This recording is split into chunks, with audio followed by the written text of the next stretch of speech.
Well, just finishing up my oxtail, getting it ready to go. So that's what this hissing is going to be next to it as I put the pressure cooker lid back on. So don't mind my kitchen's a little messy today. My stove top is disgusting because I've been cooking a lot. It's the holidays and have not had a chance to stop. So this video is actually going to be for my sister and Keith Lorraine. I'm making this to show you how to do the Thai tea, which is actually really good. So, like I said, don't mind my messy kitchen. Okay, so basically what we have is the Thai tea, and you can get whatever brand you want, but I highly recommend the Hand brand. This is it. It's very good quality Thai tea. I think this is like the best brand, at least that I've found. So, and no, I'm not sponsored. So okay, what we're going to do is we're going to start it off. So we're going to take our pan, and a pan like this, you're going to need a lid to go on. Then what I want you to do, you're going to need 1 cup of the tea mix, a cup and a half of sugar, but that's optional. You can go 1 cup or 2 cups. You know, I'm doing a cup and a half right now, but it does need the sugar. 6 cups of water, so I have 4 cups here and 2 cups in here because it was more than my cup holder could hold. So first thing I want you to do is take the tea, dump a cup in the bottom of the thing, in the pot like that.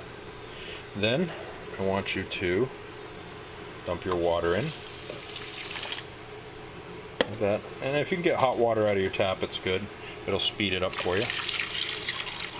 Yes, put the water in like that, and then take a spoon. I want you to stir this. Then we're going to put it on high, and we're going to take it to a boil.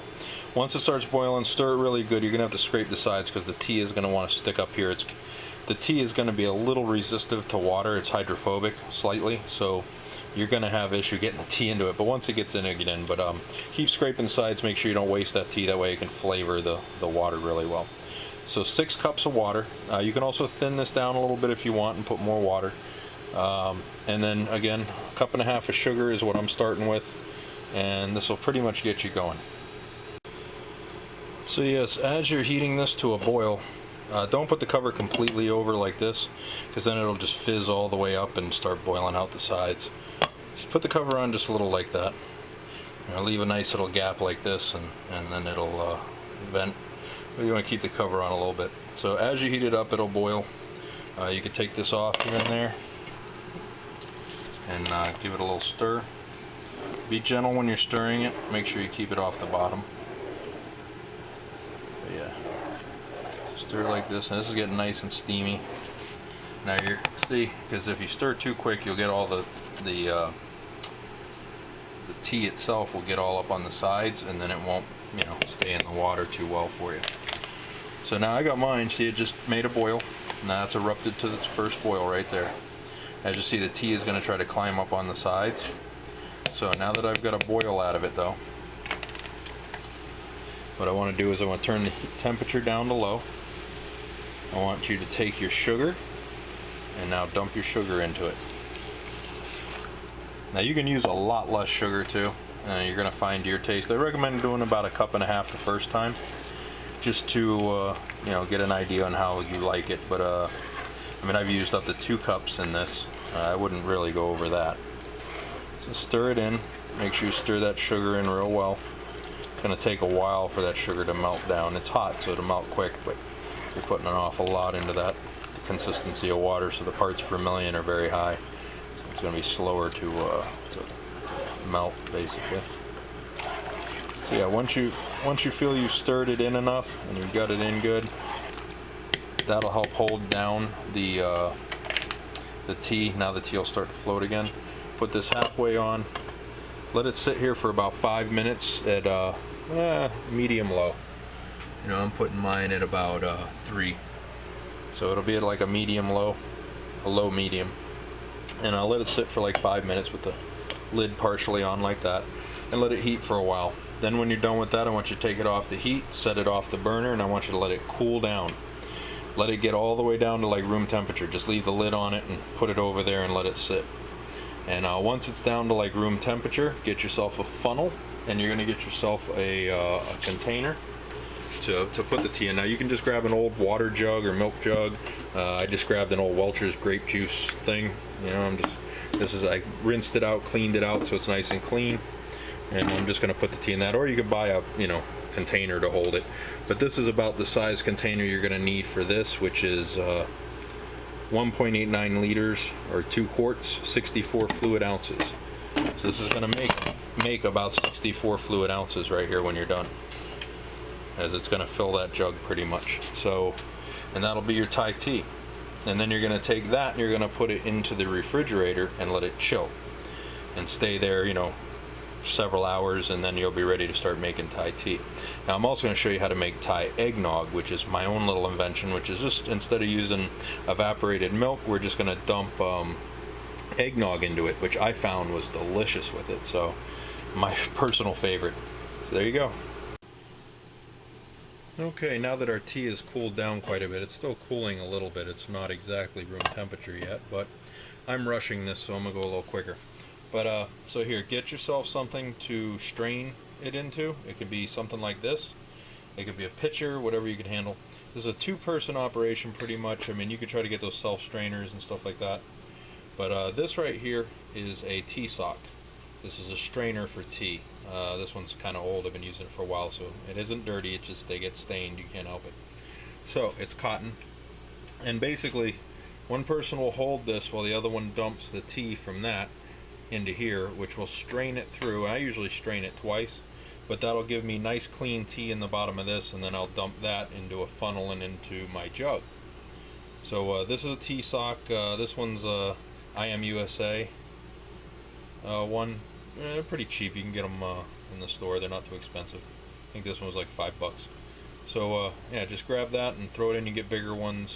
You can get, but just remember that this style is a tea sock. It's like comes to a point, and then you strain your tea through there. Okay, so now we're ready to strain. So basically, we just dump it right into the tea sock.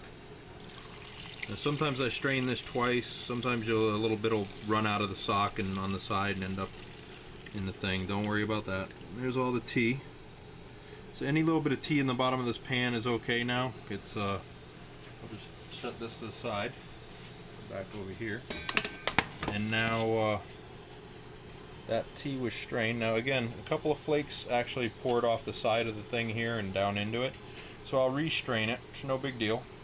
So I'll take this out, I'll clean this other pot out of the tea, and then I'll have this one, and we'll dump it back through again and make sure it's nice and clean. Unless you like little chunks. Okay, so now we've put the funnel on here. We have the thing again. You're going to need assistance, somebody to hold the funnel for you while you do this.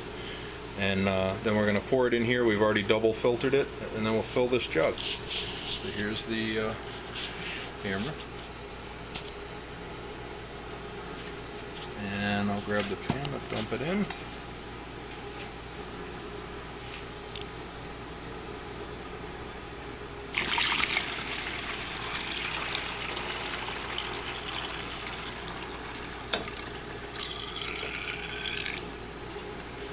Okay, it spilled a little bit, but that's why I put the pan down under it. So, there it is. Now, I didn't quite fill it up this time. I think I steamed off a little bit because I cooked a little longer, but that's it. That's about how much I produced from doing that with 6 cups of water. Now, you can actually add more water. You could probably go with another cup if you want to do 7 cups and then thin it out a little bit. But that'll pretty much be what it makes you. And now you can make your tea. Now, take this, put it in the refrigerator, let it cool. So we'll put our cap back on it. And we will let this cool down, and then after it cools down, gets cold in the fridge for a couple hours, then you just pour this on ice and add whatever cream or eggnog, which I do if you want, and you've got Thai tea. Notice that nice reddish orangish color in there, really nice. Alright, so now that you've put it inside here and you've let it cool in the refrigerator for a little while, pull out your glass. I like to use stemware. I just like the way it looks going in the stemware better. Sorry, my dirty stove, of course, I've been cooking. It's the holidays. I don't get time to clean it. So, take your the tea that you've now cooled in the refrigerator. Pour a good amount of tea in like that on your ice. And then, now, this is where you can decide. And if you want, you can use evaporated milk right out of a can like this, and you can dump that in. Or you can make Wayne's new invention here, which is taking eggnog and dumping that in and making it I call it a Thai eggnog, like that, and then it'll go in. And then give them a straw or something so they can stir it, because before you drink it you stir it, and there you go. You have, well, this is a Thai eggnog, and if you did it with this, it would just be a Thai iced tea. There you go. Hope you enjoy.